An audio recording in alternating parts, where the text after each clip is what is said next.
केदारनाथ आना चाहते हो ना, तो एक बार इस वीडियो को जरूर देख लीजिएगा। ये है सीतापुर। ये सीतापुर से इतनी भीड़ है और इससे आगे 40 किलोमीटर दूर है, और 40 किलोमीटर पहले इतनी भीड़ है। अब बहुत सारे युवा पूजा और भक्ति के उद्देश्य से नहीं, बल्कि रील बनाने के उद्देश्य से यहाँ आते हैं। पिछले 72 घंटों में अकेले इंस्टाग्राम पर केदारनाथ, यमुनोत्री, गंगोत्री और बद्रीनाथ के हजारों वीडियोस अपलोड हो चुके हैं। हम यह नहीं कह रहे हैं कि हर कोई यहाँ केवल रील और वीडियो बनाने के लिए आता है। कुछ लोग सच्ची श्रद्धा से दर्शन करने भी आते हैं, लेकिन आजकल ज्यादातर लोग इसे पर्यटक स्थल मानते हैं और यहाँ सिर्फ घूमने फिरने और रील बनाने के लिए आते हैं।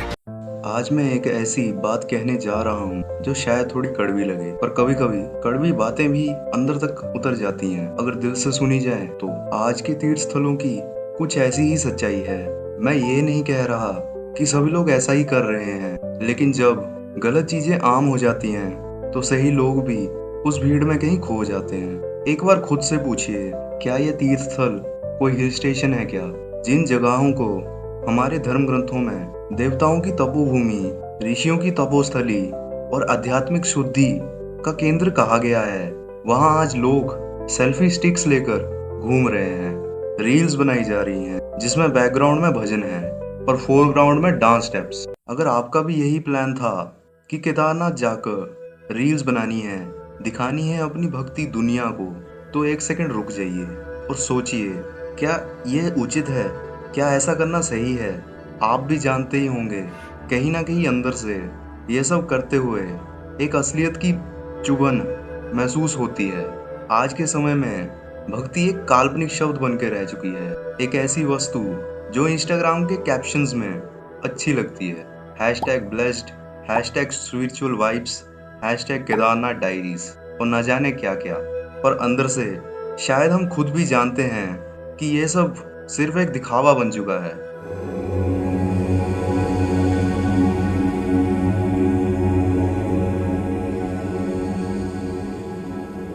लोग कहते हैं कि व्यक्ति की आत्मा की सच्चाई भक्ति होती है, पर आज उस भक्ति को लोगों ने इन्फ्लुएंस बना के रख दिया है। मैं इन्फ्लुएंसर हूँ कहने वाले मंदिर की सीढ़ियों पर ट्राइपॉड लगाकर दर्शन नहीं, शूटिंग करते हैं। मंदिर के अंदर भी आंखें बंद नहीं, कैमरा ऑन रहता है। आप बताइए, क्या ये भक्ति है या भक्ति का कोई नया वर्जन जिसे हम डिजिटल भक्ति भी कह सकें? एक समय था जब लोग मौन व्रत रखते थे और चुप रहने की तपस्या करते थे। आज लोग ब्लॉग रखते हैं और सबको बताते हैं कि मैं तपस्या कर रहा हूँ, बताओ।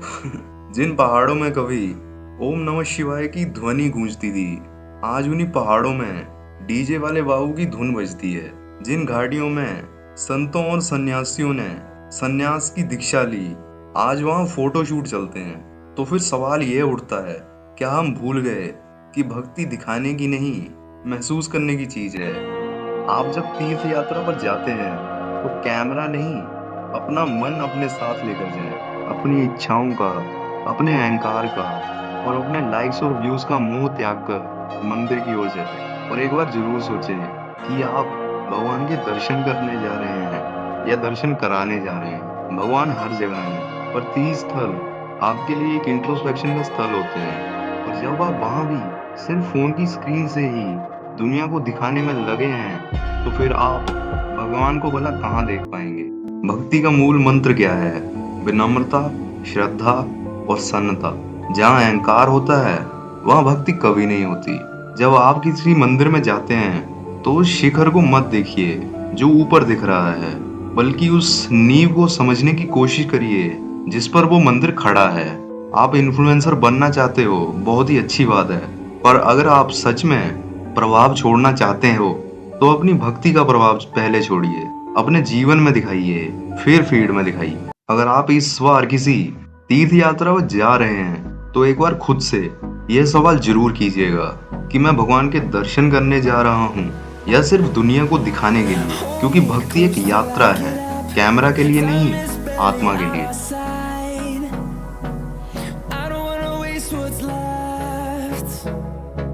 The storms we chase are leading us.